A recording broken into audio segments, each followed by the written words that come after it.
له حافظ صاحب دلته چې زموږ دا کمرونه دي بالکل زموږ مشران هم دي زموږ پکې ورول هم شته او ډېر خسته ځوانان دي. موږ خپله خفه کېږو چې موږ دوی سره بچپن تېر کړی دی. زموږ په کلي کې زموږ په مالت کې داسې زموږ همداسې افغان چې کوم ملګري دي موږ سره وخت تېر کړی دی.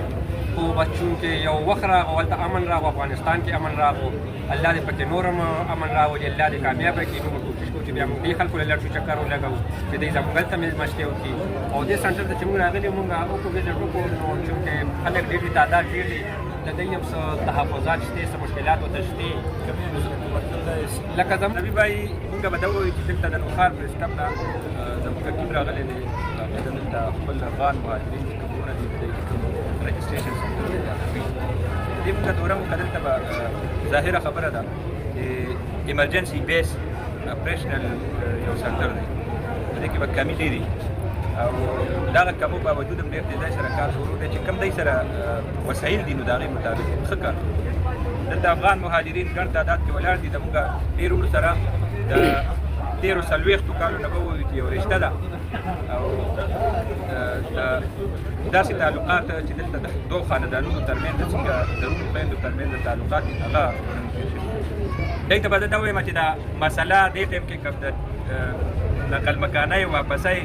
د خپل وطن نه لا د یو ځای نه بل ځای ته د خوځېدو ده نو دا صرف د دې ځای نه ده په ټوله دنیا کې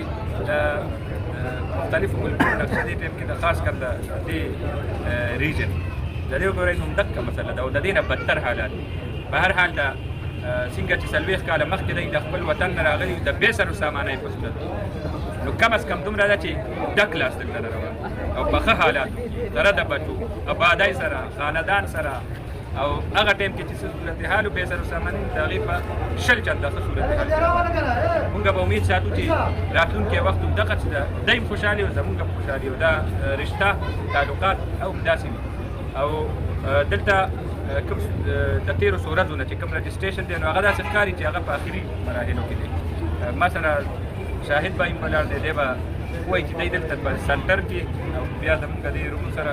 دا وخت څنګه دی. حاجي بالکل حافظ صاحب دلته چې زموږ دا کمرونه دي بالکل زموږ مشران هم دي زموږ پکې ورول هم شته او ډېر خسته ځوانان دي. موږ خپله خفه کېږو چې موږ دوی سره بچپن تېر کړی دی. زموږ په کلي کې زموږ په مالت کې داسې زموږ همداسې افغان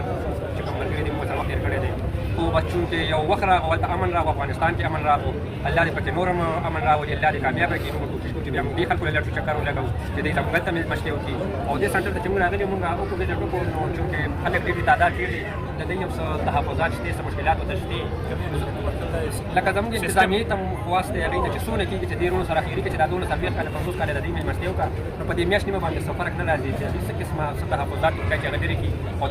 دلته راشي د دوی رهنمایي وکړي دوی ته ډاډګیرنه ورکړي. نو دا زموږ وروڼه دي زموږ څه دښمنان نه دي چې موږ ته پکې ووایو دا زموږ مشرانو له پکار دي چې دوی ته راشي دوی ته ډاډګیرنه وکړي. نو بس الله دې دې وکړي او بس انشاءالله نور دې الله کامیاب کړي موږ دې لږ او موږ چکر ووهو الله دې خیر وکړي. نو دا دې ټایم کې موږ کوړي چې کوم د کمیټې دفتر کې رجسټریشن سنټر دی هغې کې موجود یو د افغان مهاجرینو د واپسۍ سلسلې حوالې سره د رجسټریشن دې ټایم کې کوړي چې کوم 3 کیلومترونه او هوایي او للما دا مکمل طور باندې ختم شو او د هغې نن به هغه آخري نوټیفیکیشن هم جاري دي چې د کیمپونو هغه نوم کوم معرفت هغه هم ختم باقي دلته افغان مهاجرین ولاړ دي دلته کلینګ سره خبرې مو شوي او کوم چې زموږ تاثرات دي همدقه د دوی تاثرات دغه معلومات دي او د مهاجرینو د دې سنټر حوالې سره به زه بیا ووایم چې دلته کې کوم داسې کمي دي